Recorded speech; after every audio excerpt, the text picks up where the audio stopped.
about how the experience at the conference has been so far for you? The conference has been great. The intersection of blockchain games or blockchain and games is actually relatively small. There's not a huge community so far. And to be able to meet a lot of people in person that I've already talked to over the internet, through various Telegram channels and whatnot, it's been great. It's been a great opportunity, and I hope there's more conferences like this in the future that, again, focus on the intersection of blockchain and gaming. So the main thing for you is networking then? Yes, definitely. Because the community is so small, it's great to meet other people in the community that have more experience or are doing different things.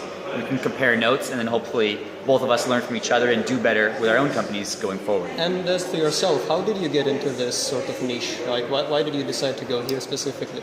I don't ask the easy questions. No, that's a good question. There's actually two answers to that. One is personally, and then one is our company. Mm-hmm. So our founder, Jared Segota, actually has been in the virtual item trading business for a long time. So last year he started getting more and more involved with cryptocurrency. And then when CryptoKitties came out last year in November, it was like an aha moment. Yep. Oh my God, we can actually combine blockchain technology with gaming. Right. And so he jumped on it. And then here we are several months later with a platform about to go live. Okay, now go ahead personally.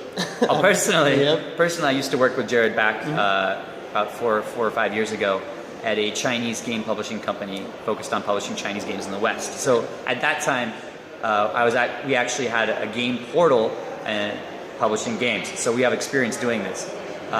Jared gave me a call recently when he figured out how crypto games could work. He brought me back, and I love new technology. I love technology that has the potential to advance the human race, kind of an idealistic standpoint. But working here actually for me is extremely exciting because I'm excited about what we're doing. The discussions I'm having with people about how to implement blockchain technology in games are discussions that potentially haven't been had ever before. And we don't know what's going to happen with blockchain games going forward. And that to me is extremely exciting, to be at the forefront. Speaking of the idealistic sort of thing, where do you see this headed? I mean, oh God. So... Again, I don't ask the easy questions. No. It really, there's a lot of potential for blockchain technology to change society in a lot of ways. Yep. I mean, basically you're cutting out the middleman in ways that middlemen had to exist before because there was issues of trust. Well, now if you can take away this person that's required in the middle, then you can have more direct conversations, more direct transactions between people. And so I see blockchain technology, slowly starting to move society forward. At the same time, I think idealistically, speaking at a high level, we'll see the players owning assets in the future. So game assets will be tokenized. And once those assets are owned by the players, technically there will be opportunities for interoperability between games. I can take my tokens, my character, my items that I love, and maybe I'm playing game A now, but I'm getting bored of game A, I want to go to game B. I'll be able to take my characters and items into those different characters. And that's something directly out of a science fiction movie, like Ready Player One. But as a geek, as someone again that likes technology, that movie just came out. Yeah, I know. Well, the book's been out for a while. Okay. But yeah, I think that's something that could be completely possible with blockchain technology, and so I hope that's the direction we're moving. As someone who's been working in this field for a bit now, there is definitely a lot of people coming and a lot more people who are going to be coming into it, as you can see. We talked about more kind of bigger investors coming in and so on. I think my question here is going to be, as someone who has been in this space, what advice would you have for new guys who are coming in? Somebody who is maybe not as experienced as you, who is experiencing for the first time seeing how things are working? Sure. There's two focuses here. First is on game developers. Right. If you're a game developer that's interested in blockchain technology and potentially making a blockchain game, I would say make sure you have three bases covered when you're doing this. First of all, does blockchain technology actually help your game? Can you make a game that utilizes blockchain technology in a way that makes sense? Sometimes, I see out there people have this game concept and they're like, oh, we just want to put it in blockchain technology. They don't necessarily mesh well. So make sure your game actually would work well.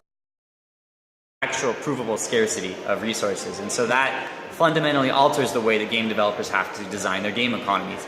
And it takes a lot of foresight. Well, what happens if this, how will the game react if this happens or this happens or this happens? So it takes a lot of planning. And actually the need for economists in game design, which is kind of crazy. This is new, right? Yeah, it's new. It's very interesting. And the last piece of advice I would have for game developers is don't just copy someone. Make a good game. Make a good game. God damn it.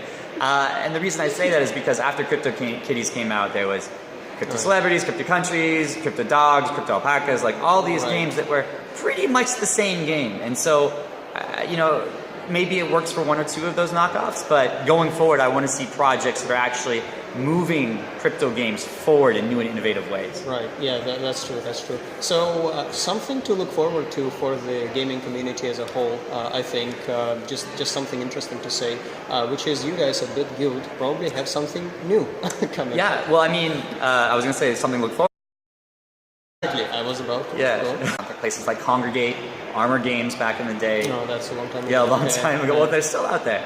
But also on Steam, you know, most recently. Right. And our goal is to create a similar experience where players that like blockchain games can go and they can discover all these games that they didn't know existed. And, you know, we also want to foster that community. We're not just throwing players into games. We want to create a community around it, gamified experience where like you're getting badges, collecting and interacting, kind of showing off your experience on our platform. At the same time, we want to establish a really healthy relationship with a lot of developers to kind of move things like I mentioned, the interoperability of assets between games. We want to move that concept forward. And the way to do that is to actually partner with developers and make sure that they're making the assets in a standardized manner. Awesome. So, awesome. yes, check BitGuild.com. Definitely looking forward to that. Great. So if there was one thing that you would like to say to the fledgling community, what would that thing be? Think in the long run. I mean, so right now, to be honest, there's not a lot of blockchain games that are making a lot of money. Yep. But to that, I would say that blockchain technology, the actual blockchains themselves, the technology under supporting them or that they're being built on is improving. And so you're going to see significant advancements in blockchain technology going forward, which will allow for a lot of transactions to happen at the same time, and also for very cheap transactions. And both of these things are necessary for traditional games. Thank you very much for the conversation, Sean. Thanks. And have a good one. Awesome. All right, we're going to be in touch more, and definitely more news coming out soon. I have more interviews scheduled, so look forward to that.